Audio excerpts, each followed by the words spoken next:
rouge. Le quartier tient son nom de l'aéroport international Jean-Lesage puisqu'il est situé en son cœur et l'aéroport se situe à seulement 18 km du centre-ville de Québec. C'est un quartier qui est très vaste avec ses 55 km de superficie, ce qui fait en sorte qu'il contient beaucoup d'espaces verts et de parcs, dont 2 clubs de golf. C'est d'ailleurs le quartier de Québec qui contient le plus d'exploitations agricoles qui sont majoritairement situées au nord-ouest de l'aéroport. Les principaux secteurs résidentiels se situent au sud du quartier, mais il y a quand même une petite partie résidentielle qui se situe vers le haut, c'est-à-dire juste en haut de l'ancienne Lorette et qui est traversée par le boulevard Chauveau-Ouest que je vous montre à l'instant. Le secteur résidentiel au sud du quartier se situe entre l'autoroute Félix-Leclerc et le boulevard Hamel et on peut le diviser en 2 zones, c'est-à-dire Jouvence et Champigny. Et ces 2 zones-là sont traversées par la rivière Cap-Rouge et ses sentiers pédestres. C'est un secteur où il fait bon vivre. Je fais défiler quelques images pour que vous en ayez un aperçu.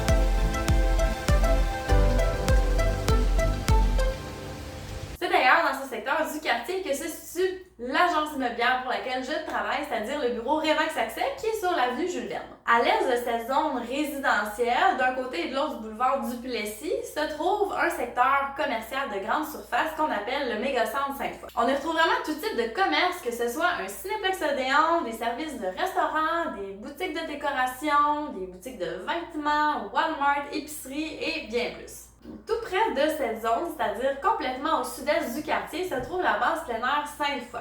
C'est un endroit où on peut y pratiquer toutes sortes d'activités en été comme en hiver, que ce soit pour faire du tir à l'arc, pour la location de différents types d'embarcations sur l'eau, pour profiter de la plage et du soleil ou des sentiers pédestres. Pour voir tous les services et activités qui sont disponibles sur place, eh bien, je vous invite à aller consulter leur page internet. Je vous laisse le lien en dessous de cette vidéo en description. Dans le quartier, il y a 4 écoles primaires, ce qui est idéal pour les jeunes familles, ainsi qu'un collège privé, c'est-à-dire un établissement niveau secondaire. Le type de logement qu'on retrouve en plus grande majorité dans le quartier aéroport, ce sont des maisons de type unifamilial, mais on va aussi retrouver des appartements dans des immeubles de 5 étages et moins, des jumelés, et il y a aussi un secteur au nord du quartier de maisons mobiles. Comme la grande majorité des habitations du quartier sont des maisons, eh bien on va retrouver beaucoup plus de propriétaires que de locataires dans ce secteur-ci.